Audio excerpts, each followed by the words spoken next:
A tahona, which is also a large volcanic stone wheel used to crush the agave hearts, the piñas. Okay. Which is actually what the toppers are. Do you crush a lot of piñas? I do. Wait, no, I don't.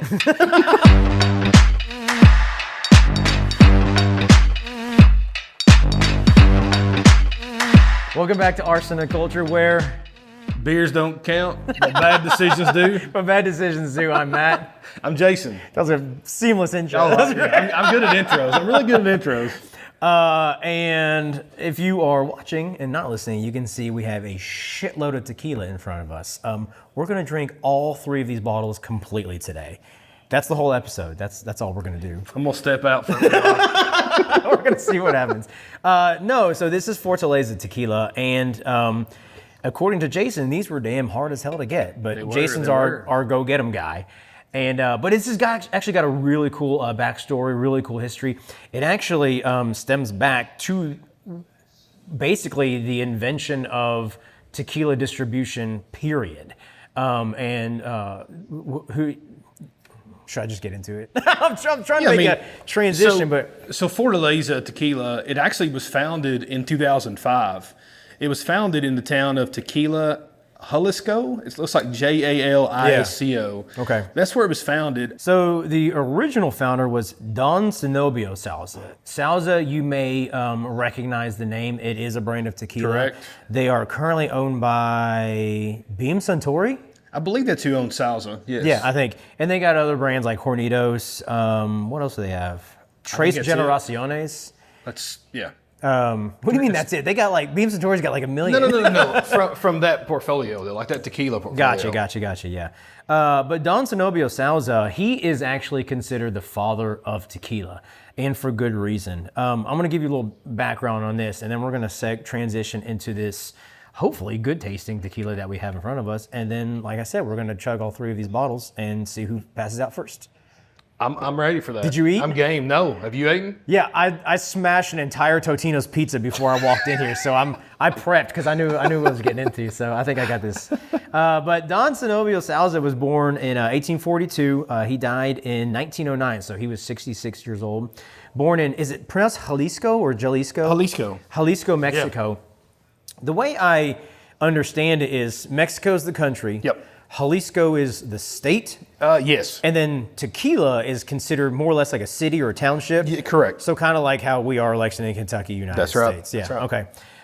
But yeah, that whole area, obviously tequila comes from a place called Tequila. And it is, it's regionally protected now, which I did not know that. Yeah. Like Champagne, cognac, correct. It has to come from that area to be called that. 100%. If you make tequila and it comes anywhere outside of tequila or like a couple areas around tequila, you have to call it agave distillate. Yep. You didn't know that? Oh, okay, I was like, I didn't there's know no that. fucking way you did that. I'm just acting like I did, though. You know, I knew that all along. I'm the one that made that rule. That was all me. But he founded Sauza Tequila Distillery in 1873, and that is kind of like the turning point from when tequila became like a mainstream beverage for people. He called it back then La Perseverancia, which means perseverance in Spanish. I'm assuming this is according to Google, so I'm not Spanish, but I'm pretty sure you can figure that one out. I think you can figure that. That sounds like logical, right? It's like La Niña means La Niña. You know? La Niña, same thing, yeah. Yeah, thanks, Chris. Or El Niño, my bad, not La Niña. Yeah, La Niña. That's same thing. So he originally learned mezcal tequila distillation under Antonio Gomez Cuervo. Coincidentally, or ironically, no affiliation with Jose Cuervo. Oh, I would have thought that. I thought it too. I had to look into that. Antonio Gomez Cuervo actually was a governor of Jalisco and a colonel in the Mexican army. Okay. But he was a mezcal tequila distiller. So what we need to like parse from this is that nowadays there's tequila and there's mezcal. Mm-hmm. Those are two different things, but they are actually very similar. Correct. It's the preparation that makes them different. Yep. But they're both agave distillate. Back then, it was all called mezcal tequila. It was just mezcal tequila. Because tequila hadn't become like a differentiated, regionally protected product yet. But he learned at Hacienda de San Martín de las Cañas, which they called La Hacienda. You were impressed by that. I was very impressed. Yeah. I saw your eyes open Yeah. up. You're like, oh, okay. But they called it La Hacienda colloquially.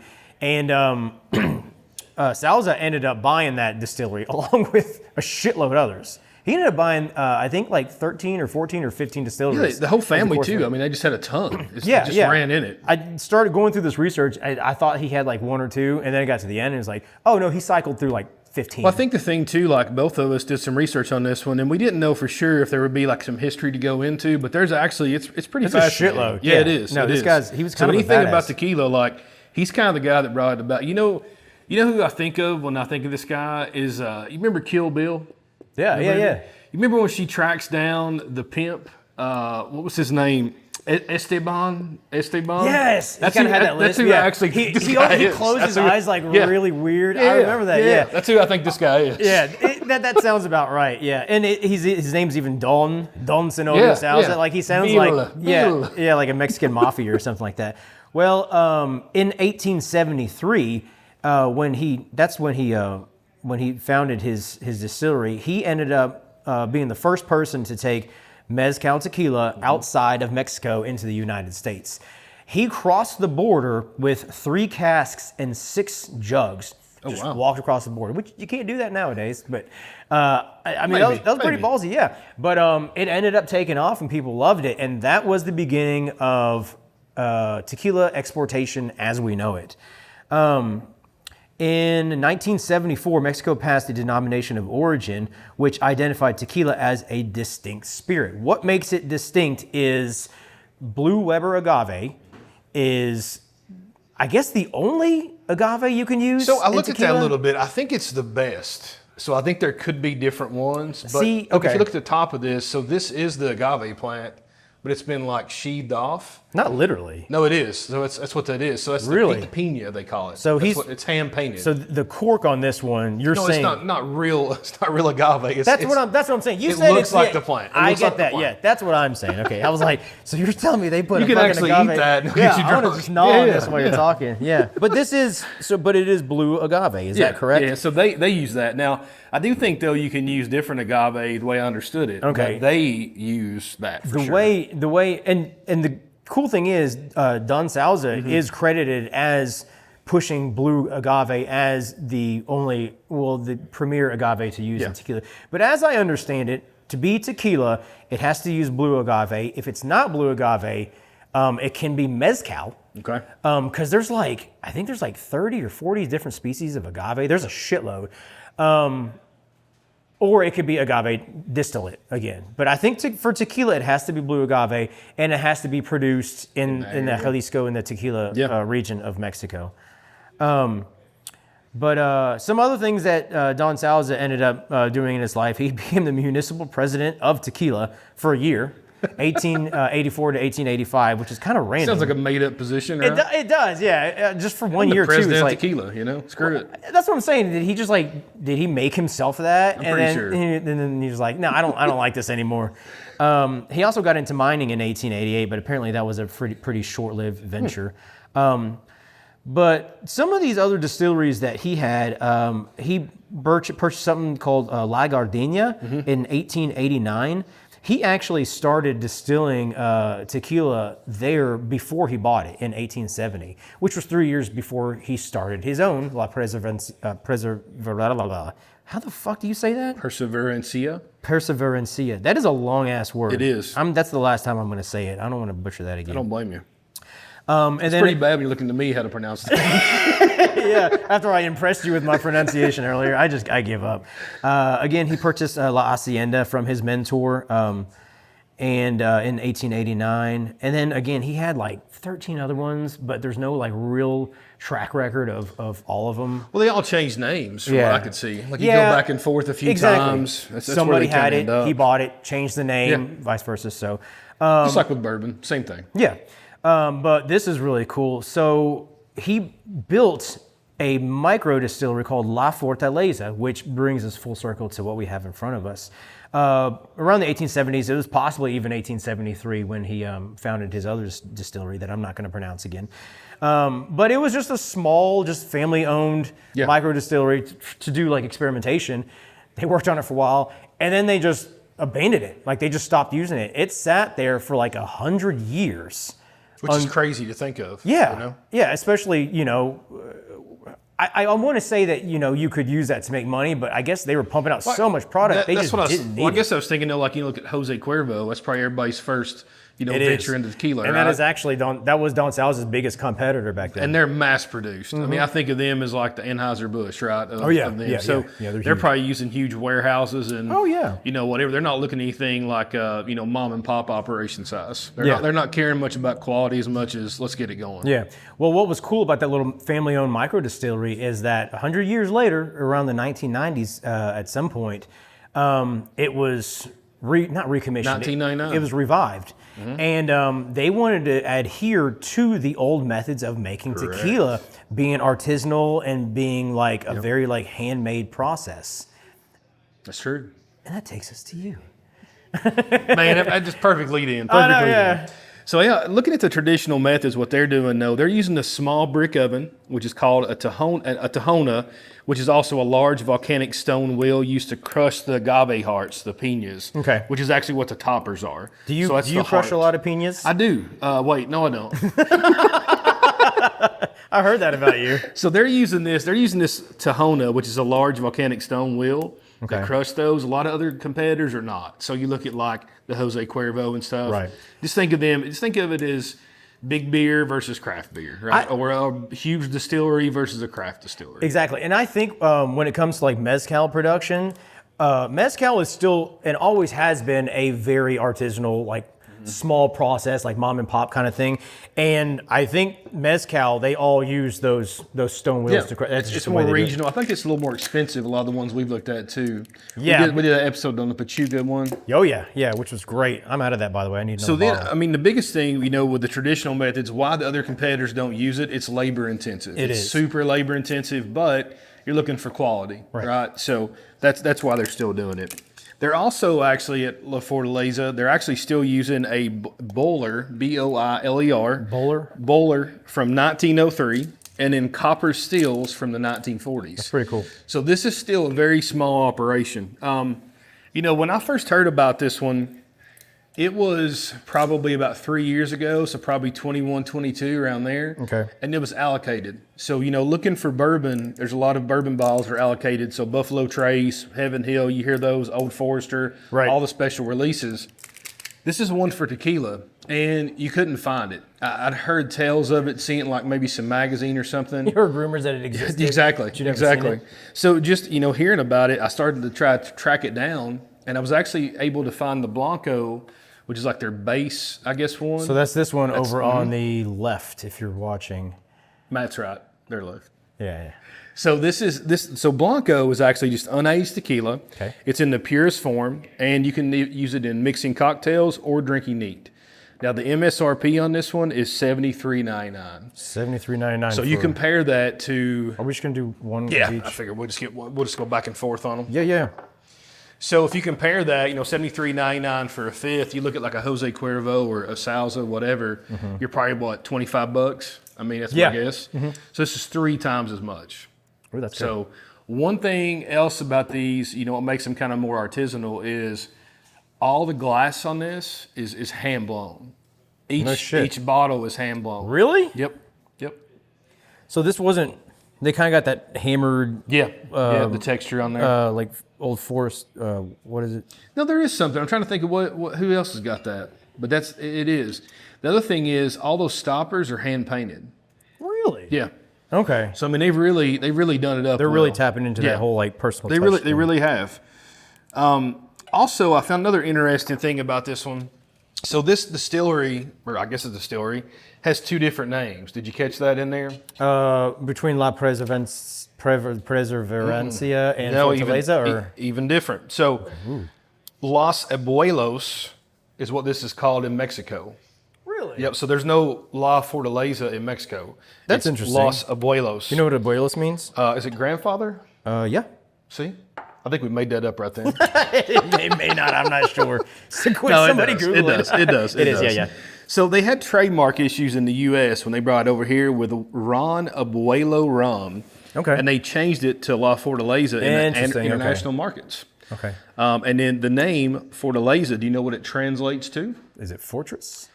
Close, strength or fortitude. I'll give you okay. credit for that. Yeah. I'll give you like a B. It's B, something with fours in it. That's all. That's all I was going with. So when this brand first came out, though, they were in bars and restaurants. That's where they really focused at. So you look at your high-end tequila places, like your Mexican restaurants. Right. They were really focused on that. And then in 2020, it blew up on TikTok.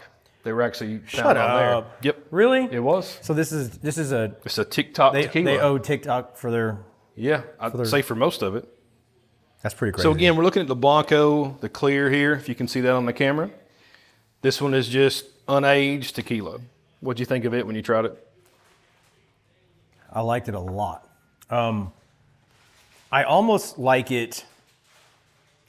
Oh wow! Like I just tried the Reposado, and there's something so clean about like the Blanco. It's very approachable. It's extremely approachable. Like I don't want to mix it. It's got that agave flavor comes through. Sweet, It but is not sweet. overly sweet. Like it's natural. There's no additives.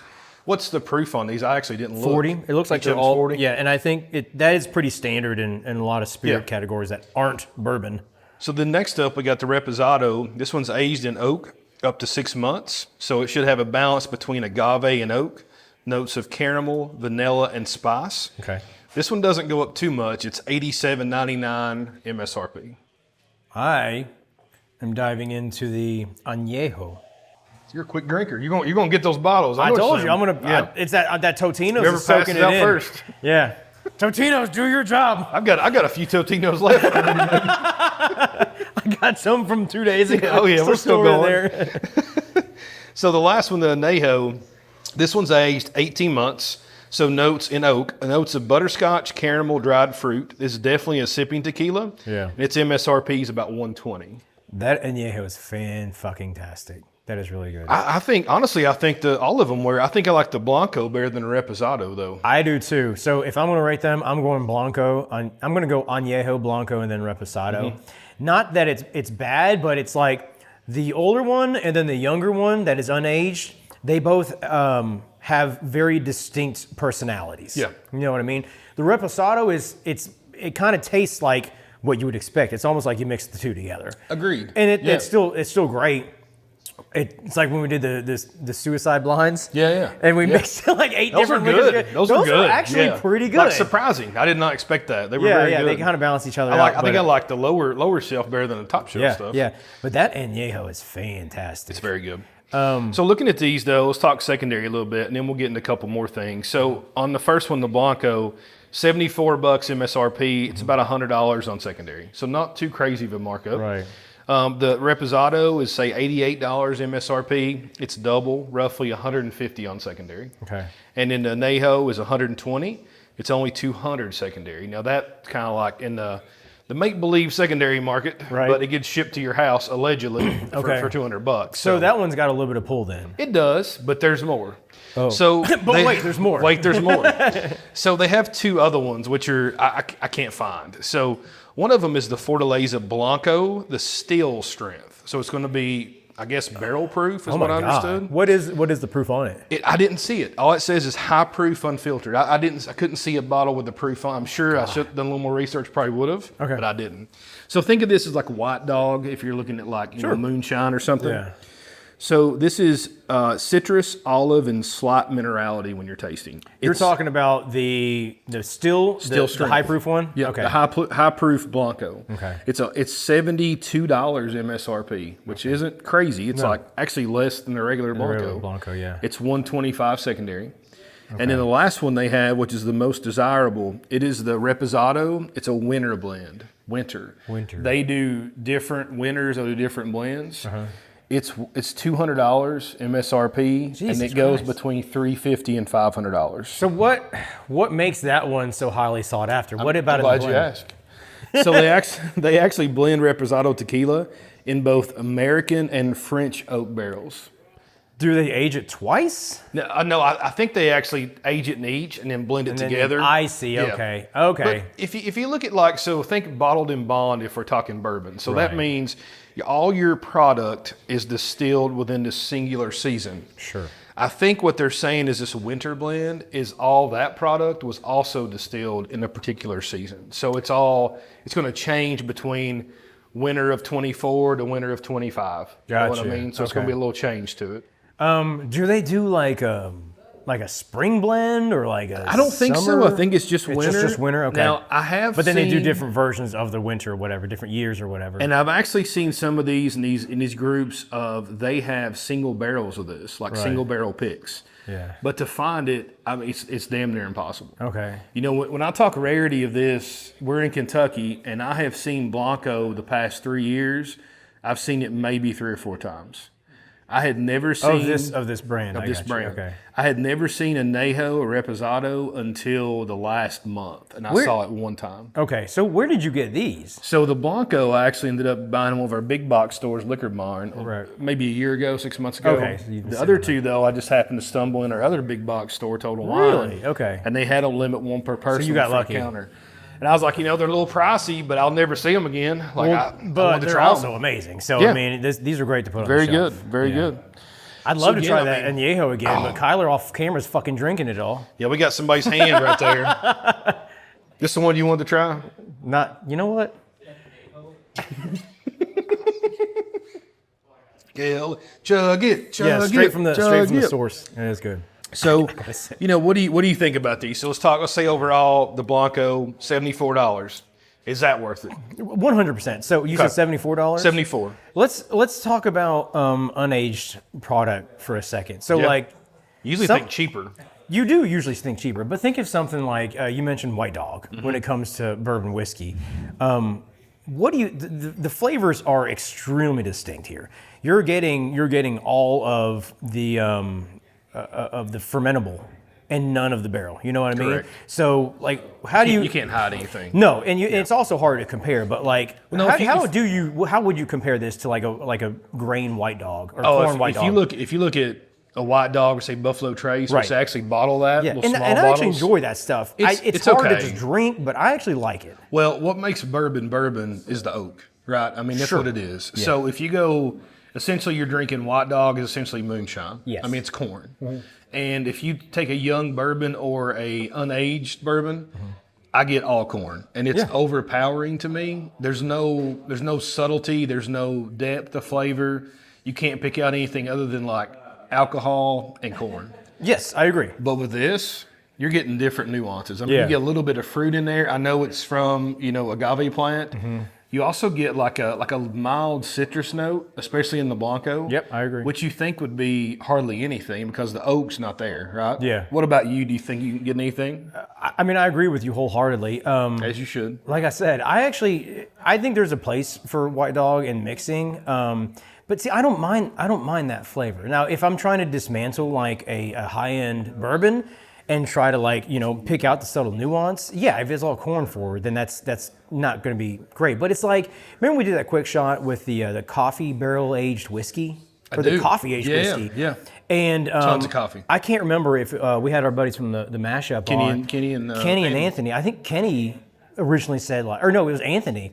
He was like, I like coffee and I like whiskey, but I don't like whiskey in my coffee. And I was like, I fucking love whiskey in my coffee. I do too. Yes, bourbon cream, right? Exactly. Yeah. So it's if I'm gonna, if I want a whiskey, I'll get a whiskey. But what that was, it wasn't a whiskey. It was basically coffee with whiskey in it, which there's a place for that. I feel like there's a place for that. If it's very corn heavy, unaged White Dog, I think there's a place for that. I mean, not a lot, not everywhere, and not often, but I could find uses for that, especially in cocktail making. Because I do kind of enjoy that flavor sometimes, that very corn forward, kind of grain forward. I get it. I mean, I think if you're a bourbon connoisseur, it's much different. But also, if you go to the distillery, what they'll do is they'll give you that White Dog and put on your hands. Right. And then you'll rub it together and get that smell, get all the aromas, the nose flavor. Well, again, you said the nose flavor. You say if you're a connoisseur, then it's different. But again, I'm trying to put like some space in between those. It's like it's not all or nothing. I feel like. Oh no, I agree with that. Yeah. I think here's what my summary would be. Okay. This is much more refined, much more depth than a white dog would be. I agree. White dog agree is nothing to sneeze at. Like it's fine. Or if you like moonshine, that's fine too. Yeah. But it's not this. This has a lot of depth. I agree. One thing I do want to do while we're talking about the other ones too is there was a tequila that we had on a show with our buddy Andrew. Yes. And I've got a little bit left. So this is the Maestro Dobel Diamante. Yeah. This is their Reposado. Is that now the difference is this was like that Cristalino process, so it stripped the color. So what I'd like to do is I'd like to pour these for us. Okay. We'll do it blind. Okay. And then we're going to have our buddy off camera pour them for us. So we got so that way we can't see. A and B. You're gonna remember which is which here. You're going to take a picture. That's what you do. The reason I wanted to put it in the colored blends. So you can't see. That's right, because one of them, well, that's true. But one of them's going to be clear, one of them's going to be amber. Of course, yeah. So I want to see what the difference is. But we really liked that tequila barrel pick, that single barrel. I loved it. I thought it was great. I think I bought like 4 or 5 bottles. So it sold out quick. I bought one and then I went back and they were all gone. Yeah, right. You're welcome. I'll sell you one for 3 times the cost. Only 3 times? I was gonna do 4 times, yeah. but no, I actually went back and bought another Dobel. It wasn't one of their barrel picks, but it was still very good. All right, so we got one of each. We're going to try them out here. Huh. Damn. So there's a distinct difference, but Both good. yeah. So I think this one, the B, I think that one's got a little more of a tingle to it. They are the same proof though. So to me, A is a little more oaky. It's got a little bit more smoothness to it. Okay. And because of that, I feel like I might be able to pick some more of the agave coming through. I think B, I need to go back to A before I give any comments. Dude, I don't know. That might be a crapshoot. I think I enjoy I enjoy B a little bit better than I do A. I'm with you. I think A almost tastes a little more proofier. Is that what you said? A little bit, yeah. I mean, you're not going 120 barrel proof, but it's a little hotter. Yeah. I think I can pick a little more flavor out on B. So I'm anxious to see which one was B. I'm just going to throw it out there. I'm going to guess. I'm going to say I did enjoy B a little bit more, but I feel like B might be the Fortaleza because I think I could pull out a little bit more tannin. Is that right? It? I like B better too. I mean, that's great. But here's the one. What I would say though. I mean, this was 70. Actually, this was the Reposado. So this one was $88 plus tax. Which one? The Fortaleza? Fortaleza. Yeah. And then this one, that single barrel pick, which is Dobel? gone now, was like $50. Okay. So I think what this shows you is that was a fantastic barrel pick. It is. Yeah. Cool. I could go with either. I don't think you go wrong. No, I don't. And but I mean, this that's not a huge is discrepancy. better. But I think this was really good. For Which the one's price. better? I think this one. La Fortaleza. There you go. Yeah. La Fortaleza. La Fortaleza. El Nino. El Nino. El Nino. The Nino. Spanish for the Nino. Yeah. Well, so I'm a buy. Yeah, I'm a buy too all day. Honestly, even on the secondary, I would be a buy at least once. Yeah, I mean, you look at secondary on this; it's really not that bad considering. Mm-hmm. So I would too. Yeah. Thanks for buying these. Now we're getting ready to chug them. Now we're gonna drink them. Yeah, chug. No, I'm good. Thanks for listening or watching. If you enjoyed it, guys, please share. If you didn't, then keep drinking until you do. You can check us out on all the socials. We are at Arsenic Culture, and we'll see you on the next one.